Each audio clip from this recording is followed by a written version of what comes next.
It was a pretty nice shelter last night. I think Money had a mouse run across his face. He didn't like that very much.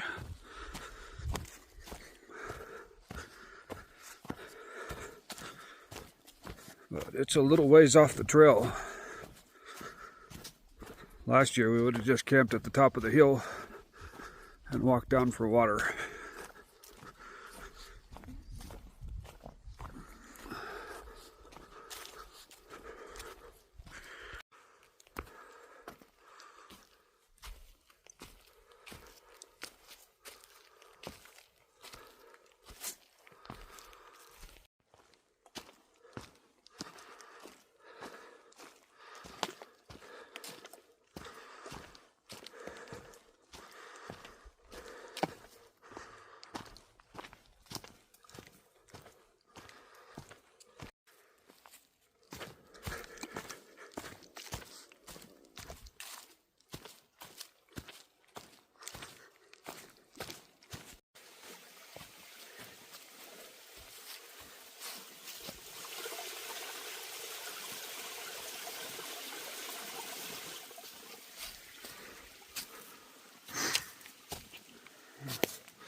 Getting pretty close to Dick's Creek Gap. Money's kicking my butt today. I just can't keep up with him. That's the power of ramen for lunch. He ate a good warm lunch yesterday and I just had a couple bars.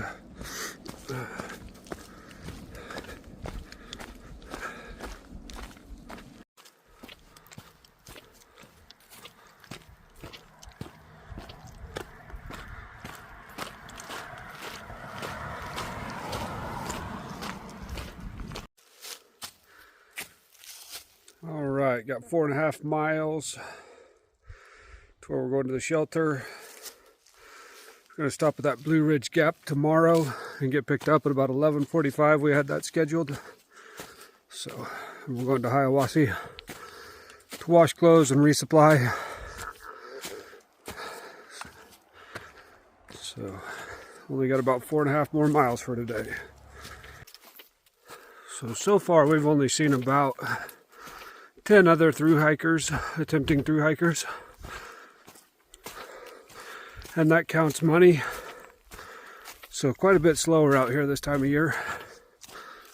One of those other attempting through hikers hasn't quite started yet. He's going to start later this month. So it's nice and quiet out here.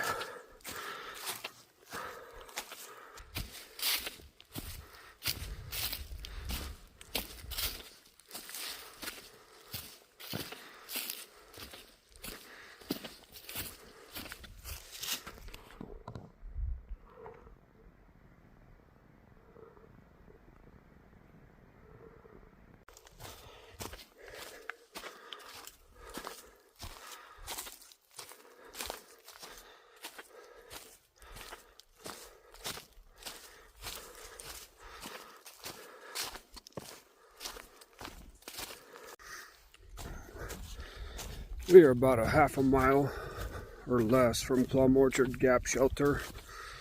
We'll be getting in there fairly early today. Had a long day yesterday so we could have a shorter day today. And we've just kind of been cooking through this 8 miles, so it's going to have a little bit longer than we thought at the shelter, which is just fine. My knees are starting to cry, and I could use a little bit of a break and a chance to eat a little bit more food. So I just had a flood watch pop up onto my phone saying that there's supposedly some big rains coming the next couple days. So been hearing anywhere from 3 to 6 inches pretty much for the last week that we've been watching. looks like that's hasn't changed any. So the only thing that's changed is it's pushed back a little bit further than when it was first supposed to start. But it still sounds like it's going to be a good amount of rain coming.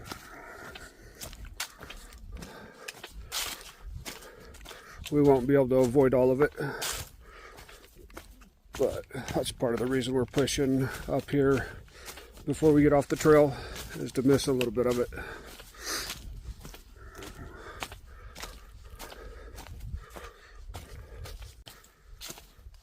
So for anybody new to the channel, welcome. I guess I didn't explain this earlier. My trail name is Taco from last year. Hiked the entire trail.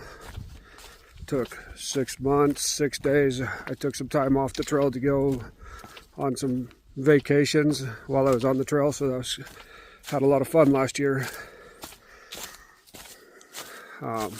Just doing about 285 miles from Amicalola Falls to Hot Springs this year, and just really enjoying being back out here again. We left Neil's Gap the other day with 4 days worth of food and 2 liters of water. They had a pack scale, so I went ahead and weighed my pack with all my winter gear and food and water. Pack weighed right in at 29 pounds. So that was lighter than when I finished the trail last year. When I finished the trail last year, my food bag was way heavier. As you can imagine, by the time you walk that many miles, you are starving and want to carry as much food as you possibly can. But I was able to cut down the food. It feels like I got like a perfect amount of food for this last section. Probably won't be as good after this. I'll probably be over 30 pounds when we leave Hiawassee, because I feel like I could have ate a little bit more. And I'll have a lot more food selection when we go into the Ingalls. Excited about going to the Ingalls. This would make a good camping spot. It's got a big laid down tree for a seat, fire pit, fairly flat places for tents. But we're just right at the entrance of Plumorchard Gap Shelter. So we'll go in here and probably set up a little closer to the shelter, or stay in the shelter tonight, since I'll probably be the only ones here again tonight.